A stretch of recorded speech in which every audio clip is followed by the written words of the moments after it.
So welcome to the postings. The posting is where I talk about a new story of Kingdom Hearts. It could be new, it could be old, but just me giving my thoughts on it. Now, this one is from Dengeki, which is a magazine, I believe. It's an interview, I think, that happened. I wrote these notes a long time ago, I'm sorry. But there's certain points that I pulled out beforehand, and I just kind of want to go over those and give my opinions on it. Now, the first one is Scrooge opening a restaurant in Twilight Town. That was mentioned in the interview, and that to me honestly is pretty cool, because one thing I love about Kingdom Hearts, or at least in Kingdom Hearts 2 specifically, is that all the worlds seem kind of connected in a way. I just can't really explain why. There's kind of a feeling like when I go to a world, it doesn't feel as isolating. Some of the other Kingdom Hearts games do, and in Kingdom Hearts 2 I felt like it was more connected, and in Birth by Sleep I felt like it was a bit connected too. So I feel like having Scrooge in Twilight Town is pretty cool. The fact that he was already like say in I think it was Radiant Garden, and then like Hollow Bastion, obviously since it changed his name. I always liked that he was there, and Donald's nephews Huey, Dewey, and Louie were there too. I thought that was cool, and the fact that Scrooge is actually venturing into Twilight Town is awesome. I still don't understand how he gets around in worlds. He somehow has the power to, but seeing him in Twilight Town I think will be awesome. And since there's already, you know, shops there we've seen in Kingdom Hearts 2, him opening a shop there kind of makes sense. And being at a restaurant is even cooler, and I can't wait to see how that turns out. And hopefully we see more things like that. Hopefully we see more Disney representation in these worlds and make it feel like a more of a livelier, not only a world but world. I kind of want it to be interconnected in some ways. Like seeing Scrooge there kind of makes sense. If there's any other characters that make sense, it'd be cool. For example, I think it'd be pretty awesome if there's like a Final Fantasy character who open shop in Twilight Town. That'd be awesome. If there's some like Final Fantasy equivalent that does that, and you guys know that, let me know down in the comments below. But I feel like if there is a Final Fantasy equivalent who would kind of fit, you know, the story that he travels around and he opens shop, I think that'd be pretty cool. So yeah, I really like the idea of Scrooge opening up a restaurant, and maybe we could get something like that in other worlds too. But yeah, I just really like that idea in general. Another thing is that the gummy ship is to be taken care of from the creator of a side-scrolling shooter. And I read this, Nomura said that there's a, you know, creator of a side-scrolling shooting game and like a ship game, and he wanted them to take care of it. I looked at the, you know, the game, and I can see why he'd want it. And I feel like that's really cool, because I don't think I've ever thought of that. Like when I think of gummy ships in games, it's just, you know, it's been like, well, not in games, in Kingdom Hearts games, it's been something like, you know, we did the ship games, Kingdom Hearts 2. I kind of liked it, actually. I liked it. I never like went so deep into it to create my own ships and things like that. I kind of thought like the entire system was kind of daunting to me. I didn't understand it as much, at least when I tried it.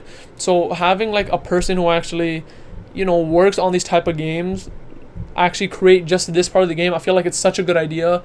Maybe it was like that in Kingdom Hearts 2 too, I'm not sure. I wasn't like, you know, into the news or anything at that time, but I feel like that's a really smart idea, and it kind of makes me think, or kind of makes me like imagine what gummy ships could be like now. Like, are they still going to be like the traditional one we had in Kingdom Hearts 2? Maybe it's going to be a whole new thing.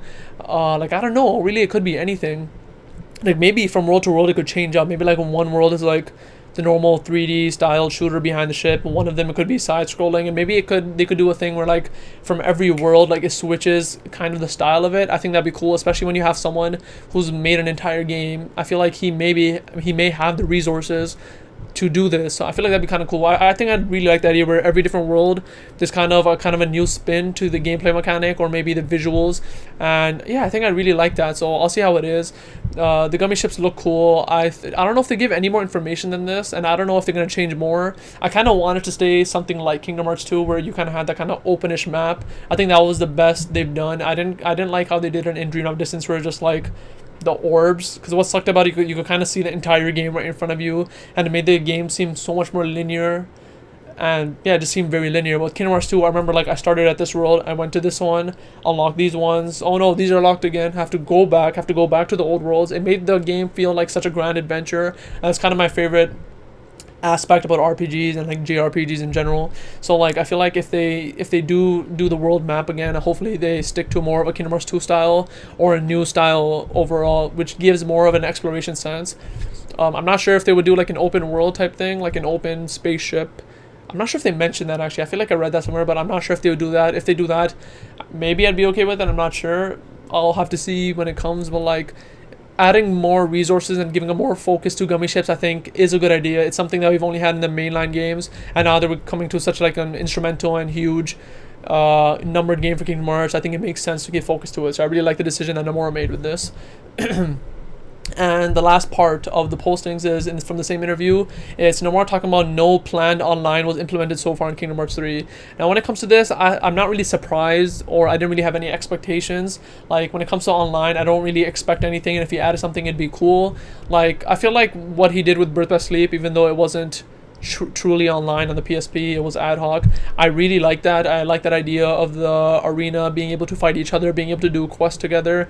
I really like that idea, and I want him to do something more like that, because every other kind of thing he's had, like the Kingdom Hearts have like mini games usually, and I know this is gonna be in Kingdom Hearts 3, and sometimes they could like add like online with that. Like, I'm not sure if this was online, actually. In Beyond Distance, there's a Flick Rush game. I don't think that's online. But, like, usually if they would add online, I could see it being in a mini game, which I kind of don't want. I want it to be, like, in a substantial part of the game, which uses the main mechanics of Kingdom Hearts 3. Like Birth by Sleep, they had the main mechanics fighting. You could fight each other. You could edit the color of your armor. You could do mini games. You can do mini games like the board games, which I actually liked.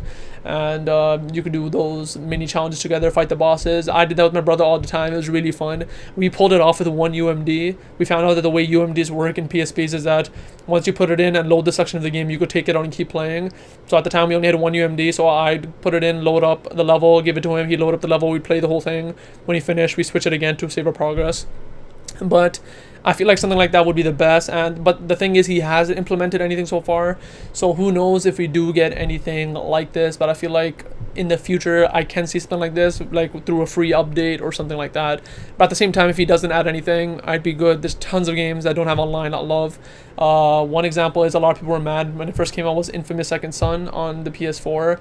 Since this was like one of the first ones on the PS4, everyone expected it to, you know, have full online, have all these new features, but then it was just a story-based game, and it was really good. It looked better, and usually games that don't have a huge focus on online do get to put more resources and time into things like visuals, things like stories, things like what am I thinking?